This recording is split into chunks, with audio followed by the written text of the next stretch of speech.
अब जाइए वो यूपी वाली बात कर ले, अखिलेश यादव जी वाली। तो कल प्रधानमंत्री ने कहा कि भाई जिन लोगों ने ये महिला आरक्षण विधेयक रोका है उनको महिला शक्ति माफ नहीं करेगी, और स्पेशली सिंगल आउट किया उन्होंने समाजवादी पार्टी का नाम लेकर के अखिलेश यादव को। अब इसका मतलब क्या है, क्योंकि अखिलेश यादव से ही अगली सबसे लंबी भिड़ंत, बड़ी भिड़ंत जो है वो उन्हीं से होने जा रही है। अखिलेश जी ने खुल के कह ही दिया कि ये तो बंगाल चुनाव चोरी का जीत है भारतीय जनता पार्टी की। तो क्या वो अगले साल जो होने वाला है कुछ उसकी भूमिका बना रहे थे क्या? सर आप ही जाना चाहते थे लखनऊ, आप बताइए। नहीं, लखनऊ के अब तो चुनाव के लिए महत्वपूर्ण है ही भारतीय जनता पार्टी के लिए दोनों राज्य, खासतौर से पंजाब और उत्तर प्रदेश। और उत्तर प्रदेश बड़ा प्रदेश है, 80 सीटें वहाँ पर हैं। और अखिलेश जी को मैसेज दिया तो लड़ाई तो वहाँ पर अखिलेश जी के साथ ही है। यहाँ पर अखिलेश जी के लिए चिंता इसलिए है कि जो मिथ का आपने पहले जिक्र कर दिया कि पहले भारतीय जनता पार्टी के साथ एक मिथ जोड़ा जाता था कि वो कांग्रेस को हराती है ना, लेकिन राष्ट्र जो क्षेत्रीय पार्टियाँ, रीजनल पार्टीज हैं, उनसे लड़ाई लड़ने में उसको मुश्किल होती है। लेकिन अब उसने सारे के सारे रीजनल पार्टीज को खत्म कर दिया। अब केवल अखिलेश जी बचे एक तरह से, मोटे तौर पे, बड़े नेता के तौर पे। तो अखिलेश जी के लिए ये कितनी बड़ी चुनौती होगी और कैसे वो इस चुनौती से पार पाएंगे। वुमेन रिजर्वेशन बिल का जैसे प्रधानमंत्री जी ने जिक्र कर दिया, और सब चीज़ें हैं। और क्या जो मैसेज असम में दिया गया वो मैसेज उत्तर प्रदेश के चुनावों से पहले दिया जा रहा है, या उत्तर प्रदेश में सब लोग मिलकर ये जो बात हुई कि भाई माइनॉरिटी वोट से नहीं, जैसे जोगिंदर ने कहा ना कि सिर्फ माइनॉरिटी वोट से चुनाव वो बड़ी बात है, वो सही बात है। ये अखिलेश जी के लिए भी है, अखिलेश जी के लिए भी है, अखिलेश जी के लिए भी है। और अखिलेश जी को माइनॉरिटी वोट पे जो योगेंद्र जी का, मैं उसमें कह रहा हूँ एमवाई का जो फैक्टर है उससे भी आगे निकलना पड़ेगा। कितनी मुस्लिम आबादी सर यूपी में? 20% के करीबन। और यादव कितने हैं?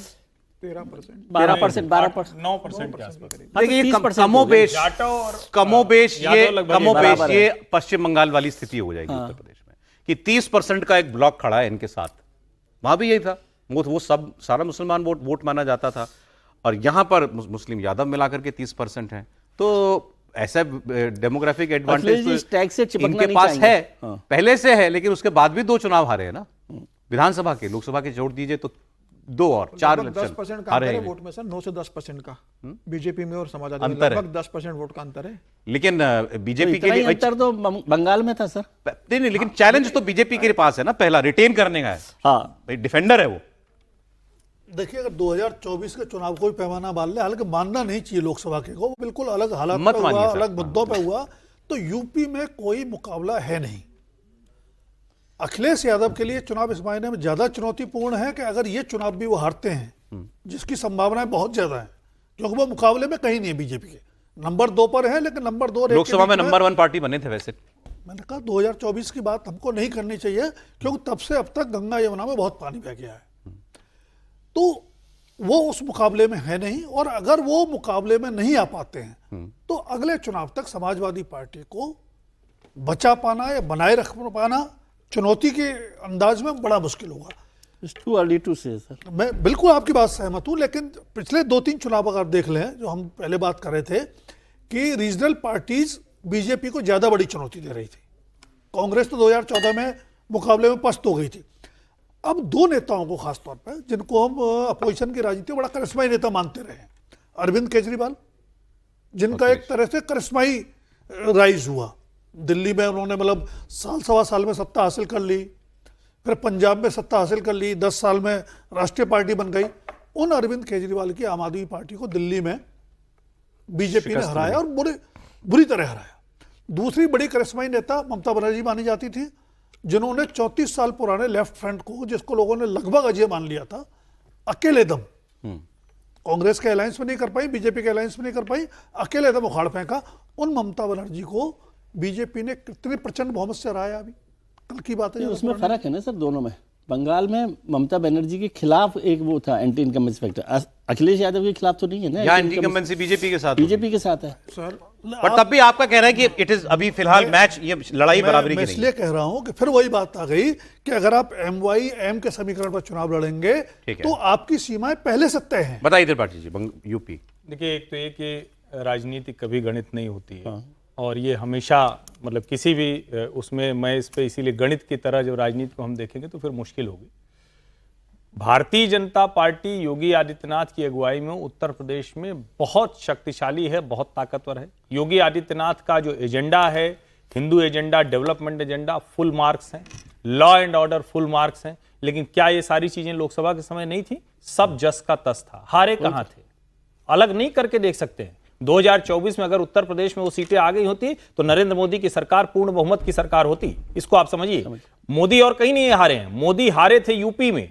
इसलिए यह कहना कि उसको छोड़ के हम बात करें, यह राजनीतिक तौर पर भारतीय जनता पार्टी के लिए आत्मघाती होगा। इसको थोड़ा जोर से इसीलिए बोल रहा हूं क्योंकि भाजपा के बहुत से लोग आजकल ऐसे ही बात कर रहे हैं। उनको लग रहा है कि नहीं वो 2024 तो एक एबरेशन था।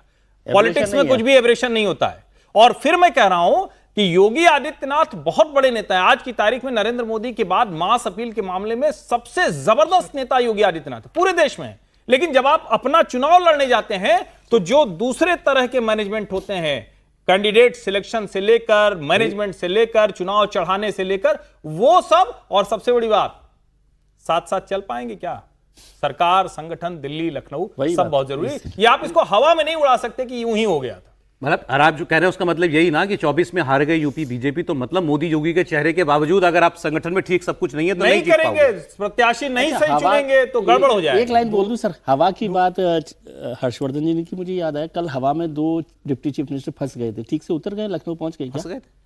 लखनऊ दिल्ली से उड़े थे। क्या अभी महाराष्ट्र लोकसभा चुनाव 2000 में भारतीय जनता पार्टी का सुपड़ा साफ हो गया था, लेकिन 6 बने के बाद विधानसभा चुनाव में 132 सीटें भारतीय जनता पार्टी ने वहां जीत ली। सही बात है। और आप देखिए ये अभी मतलब आप नोट करके रख लो, 2022 में जो भारतीय जनता पार्टी का प्रदर्शन था उससे ज्यादा सीटें भारतीय जनता जीतेगी पार्टी यूपी लेकर आएगी, उससे ज्यादा सीटें 255 बंगाल इन्होंने 2 महीने पहले बता दिया था जीतेंगे। आप नोट कर लो इस बार अभी 10 महीने पहले बता रहे हैं कि तय मानो जिस तरीके से योगी आदित्यनाथ का कार्यकाल रहा 2017 से लेकर 2027 तक का, और अखिलेश यादव का जिस तरीके से वहां पर, अखिलेश यादव विपक्ष के नेता नहीं, आज की तारीख में आप भी मान रहे हैं, आप भी मान रहे हैं, और आप भी कह रहे हैं कि आज की तारीख में अखिलेश यादव चुनौती नहीं है। कोई योगी आदित्यनाथ को यूपी का चुनाव जीतने में आज की तारीख में कोई दिक्कत नहीं दिखती। लेकिन फिर मैं कह रहा हूं कि लोकसभा चुनाव के वक्त भी कोई दिक्कत नहीं। और समीर जी ने अच्छा किया, महाराष्ट्र का उदाहरण दिया। महाराष्ट्र में सरकार, संगठन एक रूप होकर चलते हैं। यूपी में आज भी सामने है विधानसभा भाजपा कार्यालय, संगठन लोक साथ भवन भी रखना बगल में, पड़ेगा। लेकिन तालमेल नहीं है।